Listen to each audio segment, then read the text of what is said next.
Today is May 13th, 2024. ஒரு முக்கியமான behavioural pattern பற்றி தான் இந்த வீடியோவில் நான் உங்ககிட்ட பேச போகிறேன். இது உங்களுக்கு சூட்டபுளாக இருந்துச்சுன்னு எடுத்துக்கங்க. இல்லை சூட்டபுளாக இல்லை அப்படின்னா வேறு யாருக்காவது இந்த குணம் இருந்துச்சு அப்படின்னா அவங்ககிட்ட கண்டிப்பாக இதை எடுத்து சொல்லுங்கள். ஒருத்தர்கிட்ட பேசும்போது நம்மளை பற்றி அதிகமாக அவங்ககிட்ட பேசுகிறது அப்படின்றது உங்களை பொறுத்த வரைக்கும் அது என்ன மாதிரி ஒரு ஹேபிட்? நான் இவருக்கு இவ்வளோ செஞ்சுருக்கேன், நான் 1960s 1970s நான் இப்படி இருக்கும்போது, நான் அந்த மாதிரி பண்ணும்போது, நான் இந்த வேலையில் இருக்கும்போது, எனக்கு இப்படியெல்லாம் நடக்கும்போது, nobody is interested unless the person is in your family or from your family. Even that is not the case of an interest. நிறைய பேர்த்துக்கிட்ட இந்த பழக்கம் இருக்கு. ஒரு முக்கியமான லீடர்ஷிப் குவாலிட்டி. அதாவது ஒரு பர்சனை வந்து ஃபர்ஸ்ட் மீட் பண்ணி பேசுறீங்க அப்படிங்கும்போது அந்த பர்சன் பற்றின இன்ஃபர்மேஷன் அப்படிங்கிறது உங்களுக்கு கிடைக்கிறதுக்கு நீங்கள் என்ன செய்யணுமோ அதை யோசிங்க. நாட் மீ பட் யூ அப்படிங்கிற அந்த ஸ்லோகனுடைய அடிப்படையில்.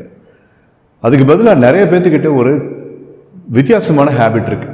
என்னென்னா அவங்க செஞ்ச ஹெல்ப்பை சொல்லி காட்டுறது, அவங்களுடைய பிஹேவியர் பேட்டர்னை பற்றி கொஞ்சம் போஸ்ட் பண்ணுறது, அப்புறம் ஒவ்வொரு பீரியட்லேயும் அவங்ககிட்ட இருந்த சேஞ்சஸ், அவங்கக்கிட்ட இருந்த டிரான்ஸ்ஃபர்மேஷன், அப்புறம் அவங்களுடைய அச்சீவ்மெண்ட்ஸ், அக்கம்ப்ளிஷ்மெண்ட்ஸ், அப்புறம் அவங்களுடைய பாயிண்ட்ஸ் ஆஃப் வியூஸ் அப்படிங்கிறது எல்லாத்த பற்றியும் மற்றவங்க கிட்ட அதிகமாக பேசுறது. இது quest for attraction and quest for attention. அவங்களுக்கு கரெக்டாக அட்டென்ஷனும் ஒரு விதமான அப்சர்வேஷனும் கிடைக்க வேண்டிய ஆளுகிட்ட அது கிடைக்காததுனால உங்ககிட்ட அதை செல் பண்ண ட்ரை பண்ணுவாங்க. யாருக்கண்டா உங்ககிட்டயே அந்த மாதிரி ஒரு குவாலிட்டி இருந்தாலும் இருக்கலாம். So think very carefully. If you want to become a leader or if you want to become a peaceful person, stop doing this if you are holding this habit. அது சரி, இப்போ திடீர்னு இது ஒரு டாப்பிக்காக எடுத்து ஒரு வீடியோவில் பேசுகிற அளவுக்கு என்னங்க அவசரம் அப்படின்னு சொல்லி நீங்கள் என்கிட்ட கேட்டிங்கன்னா, நான் பார்க்குற நிறைய பேர்த்துக்கிட்ட இந்த பழக்கம் இருக்குது. Like they speak a lot about their past stories. They speak a lot about how special they were. They speak a lot about what kind of help they have delivered to the other people. செஞ்ச உதவியை சொல்லி காட்டக்கூடாதுல்ல, டெஃபினட்டாக. So I thought this is a good skill to be nourished. So இது வந்து ஒரு behaviour modification video அப்படின்னு கூட நீங்கள் எடுத்துக்கலாம். I have couple of steps in order to make you really clear and steady without having this weakness. Step number 1, always interested only in the other people. ஒரு ஆஃபீஸில் நீங்கள் வேலை செய்கிறீங்க, புதுசாக ஒருத்தர் வராரு, இல்லை நீங்கள் புதுசாக ஒரு ஆஃபீஸ்க்குள்ளே போகிறீங்க, இல்லை ஒரு காலேஜில் படிக்கிறீங்க, இல்லை ஒரு புதுசாக வேற ஒரு டிபார்ட்மெண்ட்லேருந்து ஒரு ஃப்ரெண்டு உங்ககிட்ட வந்து இன்ட்ரடியூஸ் ஆகிறாரு, இல்லை ஸ்கூலில் நீங்கள் படிச்சுட்டு இருக்கீங்க, அந்த லேபுக்கும் உங்களுக்கும் சம்மந்தமே இல்லை, திடீர்னு அந்த லேபுக்குள்ளே போகிறீங்க, புதுசாக ஒரு ஃப்ரெண்டு உங்கள் கூட இன்ட்ரடியூஸ் ஆகிறாரு.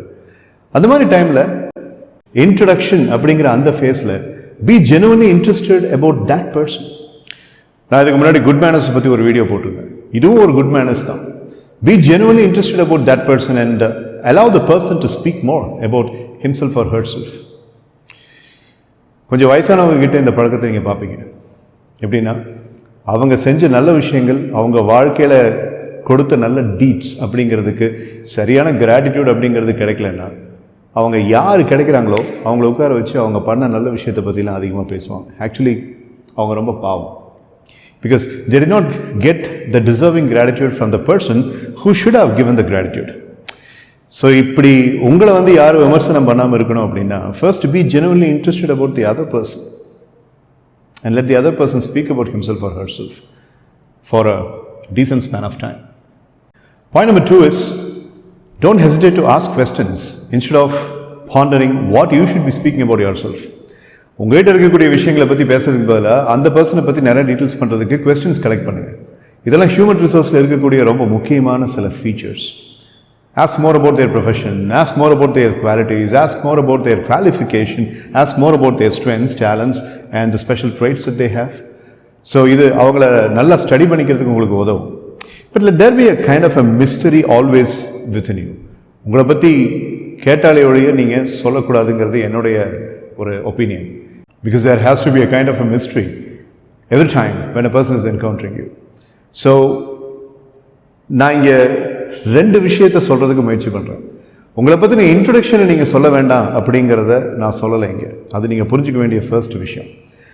உங்களை பற்றின பெருமையான விஷயங்களை சொல்லாமல் கொஞ்சம் தவிர்த்துக்குங்க அப்படின்னு நான் உங்களுக்கு புரிய வைக்கிறது ரெண்டாவது விஷயம். So please don't refrain or hesitate from giving the introduction about yourself, but don't speak about all the laudable features about you, your own self. அதை பேசுறதுக்கு மற்றவங்க இருக்கணும். இவர் இந்த மாதிரி ஆள், இவர் இப்படி பண்ணியிருக்காருன்ட்டு மற்றவங்க உங்களை பற்றி நல்லா இம்ப்ரெஸ் ஆகி பெருமையாக பேசுகிறாங்கன்னா அது வேறு விஷயம். பட் நீங்களே உங்களை பற்றி பேசிக்கிறது அப்படிங்கிறது சம்டைம்ஸ் நம்மளுடைய பிரெயின் நியூரான் சுவிட்ச் ஆஃப் பண்ணி நம்மளே அந்த தப்பு பண்ணுறதுக்கு காரணமாக இருந்திருப்போம். சம்டைம்ஸ் அது நம்மளை அறியாமல் நடக்கிற விஷயம். Maybe if you watch this video you can get an alarming indicator on that. The next point is ஹெல்ப்பை சொல்லி காட்டாமல் இருக்கிறது அப்படிங்கிறது ஒரு முக்கியமான leadership right. Never talk about how you have manage to help to the other person. அதில் 3 விதமான ஹெல்ப்பை கண்டிப்பாக சொல்லி காட்டவே கூடாது. when you have helped someone in terms of finance, பண உதவி பண்ணி ஒருத்தருக்கு ஹெல்ப் பண்ணியிருந்தீங்கன்னா ரொம்ப நல்ல விஷயம். I have huge respect for you. But அதை நீங்கள் சொல்லி காட்டினீங்க அப்படின்னா அந்த ஹெல்ப்பை பண்ணாத ஒரு பர்சனை விட மோசமான ஆள் நீங்கள். Number 2, never talk about the help that you rendered when the other person was in a psychological problem.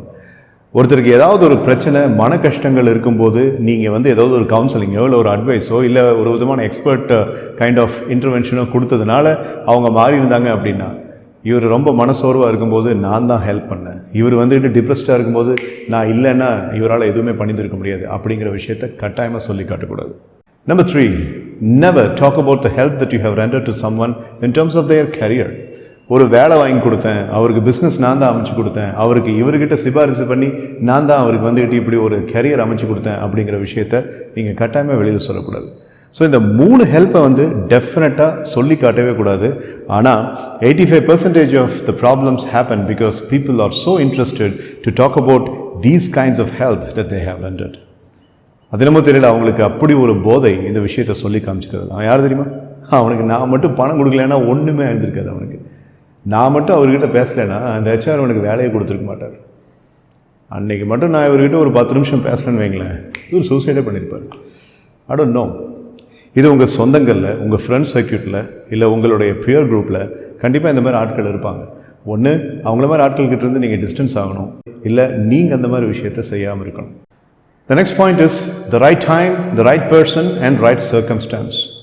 அதாவது இந்த வீடியோவில் ஒரு விஷயத்தை இப்படி பேசுறதுக்கு பதிலாக இப்படி பேசணும் அப்படிங்கிற இன்ஸ்ட்ரக்ட் பண்ணுறதுனால நீங்கள் இந்த பாயிண்ட் ரொம்ப முக்கியமாக கவனிக்கணும். Because I basically think that if a person has got total control over what he or she is talking to the others, then the person is a real sorted out person. இதில் time, person, circumstances அப்படிங்கிறத நான் சொல்லியிருக்கேன். எப்படின்னா ஒரு விஷயத்தை பேசும்போது இந்த 3 கொஸ்டின்ஸை உங்ககிட்ட கேட்டுக்கோங்க. Is it the right time to speak about this? Is he or she the right person to speak about this particular topic? Is this the right circumstance to speak about this particular topic? இந்த 3 கேள்விகளை கேட்கும்போது ஒரு விதமான filtering mechanism இங்கே ஏற்படுது. அப்படி ஏற்படும் பொழுது what happens is you are very controlled in what you are going to speak as a subject, and the other person is also really holding a control over what you are speaking. இவர்கிட்ட இதை பற்றி சொல்கிறது ரொம்ப அவசியமா, இந்த டைமில் இதை பற்றி பேசுறது ரொம்ப அவசியமா, இந்த மாதிரி ஒரு சூழ்நிலையில், இந்த மாதிரி ஒரு சர்க்கம்ஸ்டன்ஸில் இதை பற்றி பேசுறது ரொம்ப அவசியமா அப்படிங்கிற கேள்விகளை கேட்கும்போது if your answer is no, then bite the tongue and don't speak and don't talk, remain silent. இது பல கான்வர்சேஷனில் இருக்கக்கூடிய குழப்பங்களை கண்ட்ரோல் பண்ணும். உங்களுக்கு ஏற்பட வேண்டிய அவமானங்கள், உங்களுக்கு ஏற்படக்கூடிய சில விதமான ஒரு மனக்கசப்புகள் அப்படிங்கிறத தவிர்க்கிறதுக்கு சான்ஸ் இருக்குது. If you are asking these 3 questions to yourself before you speak to a person. அதுக்காக ஒரு இன்டர்வியூவில் போய் இந்த ட்ரைனிங்கில் சொல்லி கொடுத்துருக்காரு மணிகண்டன் சுந்தரேசன், அதாவது இவர்கிட்ட இதை சொல்லணுமா, இந்த டைமில் இதை பற்றி பேசலாமா, சர்க்கம்ஸ்டன்ஸ் இதை பற்றி பேசலாமா அப்படின்னு யோசிச்சு நாங்கள் வேலை கிடைக்காது. மேண்டட்டரியாக இருக்க வேண்டிய சுச்சுவேஷனில் நீங்கள் பேசிதாகணும். But I am speaking about the normal regular circumstance where an ordinary conversation would sometimes lead to a very big problem. சில சமயத்தில் சாதாரணமாக பேசிட்டு இருக்கிற கான்வர்சேஷன்லேருந்து பெரிய பெரிய பிரச்சனைகள் வெடிக்கும். அது நடக்காமல் இருக்கிறதுக்கு இந்த 3 கொஷின்ஸ் உங்களுக்குள்ளே நீங்கள் கேட்டுக்கலாம். ஒரு டீமில் நீங்கள் ஒர்க் பண்ணும்போது, இல்லை ஒரு குரூப் ஆஃப் பீப்புள் இருக்கக்கூடிய ஒரு ஆர்கனைஸ்ட் என்வரான்மெண்ட்டில் நீங்கள் ஒர்க் பண்ணும்போது இந்த மாதிரி சின்ன சின்ன டிசிப்ளின்ஸை நீங்கள் ஃபாலோ பண்ணீங்க அப்படின்னா நீங்கள் தனியாக தெரிவிங்க. your uniqueness will be reflected and people will really admire your qualities. இந்த வீடியோவில் கடைசியாக நான் சொல்ல போகிற பிஹேவியர் மாடிஃபிகேஷன் பாயிண்ட் என்னன்னு கேட்டிங்கன்னா, மோஸ்ட் ஆஃப் த டைம்ஸ் உங்களுக்கு உள்ளே என்ன விதமான ஸ்டார்ம்ஸ் இருக்குது அப்படிங்கிறத நீங்கள் அடுத்தவங்க கிட்ட சொன்னாலே வழிய அது அவங்களுக்கு தெரியாது. அது அட்வான்டேஜ் அண்ட் டிஸ்அட்வான்டேஜ். நீங்கள் சொல்லாமல் நீங்கள் நார்மலாக இருக்கிறீங்க அப்படிங்கிற மாதிரியே ஒரு பாடி லாங்குவேஜை நீங்கள் மெயின்டைன் பண்ண வேண்டியது ரொம்ப ரொம்ப அவசியம். சோகங்கள் இருக்கும், உங்களுக்குள்ள ஏமாற்றங்கள் இருக்கும், உங்களுக்குள்ள எக்கச்சக்கமான பிட்டர் என்விரான்மெண்ட்ஸை பற்றின மெமரிஸ் அப்படிங்கிறது இருக்கும், உங்களுக்குள்ள எக்கச்சக்கமான எம்பாரஸ்மெண்ட்ஸ் ஃபீலிங் இருக்கும், உங்களுக்குள்ள எக்கச்சக்கமான சேட்னஸ் அப்படிங்கிறதுக்கான காரணங்கள் and various other negative emotional packages நிறையா இருக்கும். எதையுமே வெளியில் காட்டக்கூடாது, எதையுமே வெளியில் காட்டக்கூடாது. A kind of a warmth in your pair of eyes and a gentle smile on your face and a very prim kind of a body language like an Indian Army soldier. இது மூணையும் நீங்கள் ஒரு மாதிரி ஒரு ட்ரெஸ்ஸை வேர் பண்ணுற மாதிரி வேர் பண்ணிக்கிட்டு உங்கள் வேலையை பார்த்துட்டு நீங்கள் போயிட்டே இருக்கணும். The other people should not get the visibility of your black boxes inside. என்ன கஷ்டங்கள் பட்டுருக்கீங்க அப்படிங்கிறது மற்றவங்களுக்கு தெரியணுங்கிற அவசியமே இல்லை. லைக் ட்ரெஸ் கோட் அப்படிங்கிறதுலையே அது தெரிய வரும். Sometimes when I train the college students I will be very particular in the dress code. அழகாக ஃபார்மல் ஷர்ட் பேண்ட் போட்டு ஷூஸ் போட்டுட்டு டக் பண்ணிட்டு வா.